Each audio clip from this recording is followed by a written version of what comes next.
You need a 10-day plan and travel to 5 destinations to see the best of Kerala's nature and wildlife.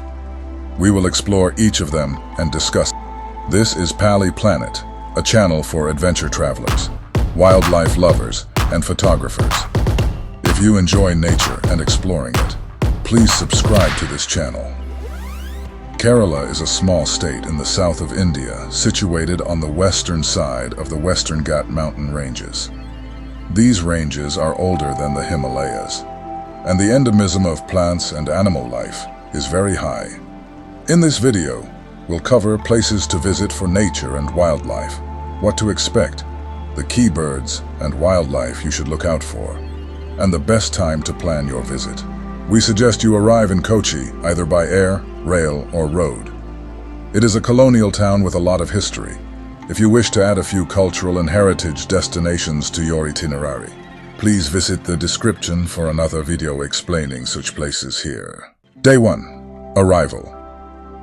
Upon arriving in Kochi, we proceed to Athirappally, home to the most famous natural wonder of Kerala, Athirappally waterfall, which is about 35 kilometers away. Most of the good hotels here have in-house naturalists. Arrange with the hotel to take you to explore many forest trails in Athirappally. A visit to the waterfall is also a must while you are here. It is South India's longest waterfall. There are some accommodations very near to the waterfall with resident guides. Try to stay in one of them and use their assistance to explore the nearby forest. These Chalakudi River waters are home to Miss Kerala, a native ornamental fish species that recently became very famous. The thick and verdant forest here are home to many endemic birds and wildlife. If you are a birder, you should exert maximum effort to locate 2 hornbill species, the Oriental Pied and the Great Indian. Road to Vazachal Waterfall, another cascade about 5 kilometers. Waterfall is a known habitat for the Oriental Pied hornbill. Great Indian hornbill is hard to find here. A better location for them is at Macaque on the Tamil Nadu border, a village about 60 kilometers from Athirappally. The jungle drive to Macaque may give you an opportunity to see wild elephants, spotted deer, sambar deer, etc. If you are lucky, you may encounter an endangered endemic monkey, the lion-tailed macaque and Nilgiri langur on your way. The ideal time to visit Athirappally is between September to January, especially if you are interested in seeing the waterfall in its full glory. You need to spend 2 nights here to explore these forests well. Day 3. From Athirappally, we travel to Thattekkad, a world-famous bird sanctuary about 60 kilometers from here. The drive may take 2 hours. If you are a birder or wildlife photographer, Thattekkad is probably the best place in India to maximize your passion.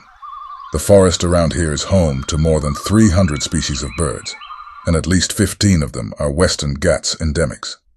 There is no point in visiting this place without an experienced local guide. We have added a few names for your reference in the description. Please watch our dedicated video on bird and wildlife of Thattekkad for better insights.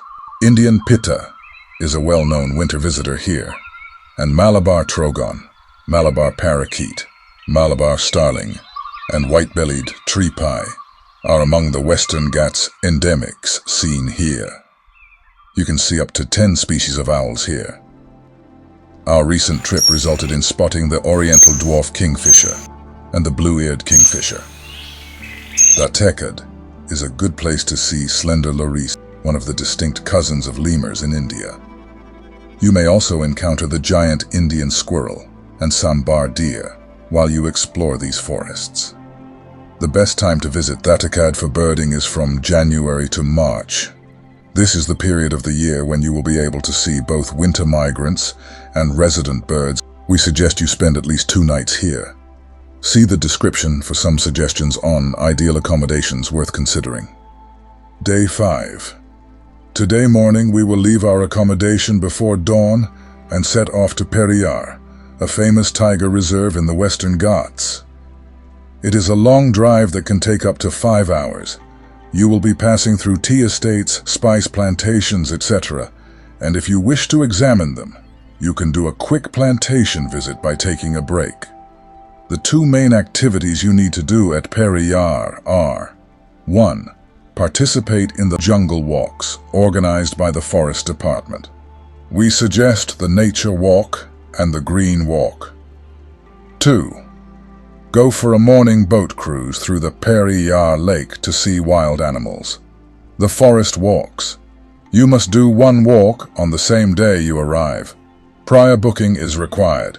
We have added a link to the Forest website in the description. Each slot accommodates 4 participants. If you are a serious explorer, I suggest you book all 4 slots. Then you will be able to move at your pace. An experienced guide will be accompanying you, and his cost is included in the ticket. If you are a birder, ask the guide to take you to the Wayanad Laughing Thrush and Lega's Eagle areas. You must remember that Kerala forests are infested with blood-sucking leeches. Please visit the description for our advice on how to manage leeches in Indian forests. Day 6. Today morning you will do the boat ride on the Periyar Lake. If you are a serious wildlife photographer, you might feel it is a non-productive exercise.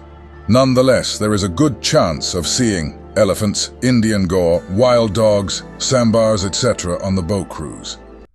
We must also add that seeing a tiger on a boat safari is like winning the top prize in a lottery. All the best. You will be back in your room for lunch and undertake the second forest walk in the afternoon. There is a good chance of seeing sambar and Indian Gaur in their forest trekking. Day 7. You will travel to Bodimettu in Tamil Nadu today morning, stopping for birding in a few places. The drive is so beautiful. I guarantee that you will be stopping every now and then to capture the beauty of the Western Ghats and landscapes. Your main target here is the yellow-throated bulbul, white-browed bulbul, blue-faced malkoha, etc. After birding till the evening, you will travel to Munnar for a night stay. Munnar is a very popular hill station in Kerala. It is also a tea plantation hub, with tons of colonial plantation history. We have an exclusive video on how to explore Munnar for adventure travel. For further insights, make sure that you are staying at a place that is easily accessible to birds and wildlife locations. Please refer to the description for our recommendations. Day 8. Today we will visit Eravikulam National Park in the morning. Ensure that you have purchased tickets online in advance to avoid standing in the queue and wasting your time. The park is home to an endangered endemic goat, the Nilgiri Tahr, and birds such as the Nilgiri pipit, broad-tailed grassbird, etc. After visiting the park, you will travel to birding areas such as Gap Road and other areas in Munnar. White-bellied sholakili and black and orange flycatcher are the key targets here. Munnar is a great place also for herping enthusiasts and macro photographers. You will also pass by many popular tourist areas. As mentioned earlier, you can visit the description for the link to our video, Munnar for Adventure Travelers, for an elaborate review. Day 9. This is an optional tour. Chinnar is a national park located about 50 kilometers from Munnar and famous for its flagship resident, Indian Star Tortoise. This place is also great for birdwatching, trekking, etc. On your way, you can stop at the sandalwood forest to learn how sandalwoods are grown. The chances of seeing elephants, Indian bison, and Nilgiri langur, etc. are very high in Munnar forests. You can also check with your guide on recent sightings of another highly sought-after species, the Nilgiri marten. With the visit to Chinnar Wildlife Sanctuary, your Kerala wildlife adventure concludes. If you are looking for an all-included nature, bird, and wildlife Kerala tour, pick a time between November to March. Since we will be covering different altitudes on the trip, you can expect warm and humid days in Thattekkad and Athirappally, and cool weather in Munnar and Periyar. Kerala is more than its wildlife and natural beauty. It has a great heritage and history. Please watch our Kerala Cultural and Heritage Tour itinerary from the description. We have also added the names and contact details of a few tour guides and companies worth considering. Have a great time in Kerala.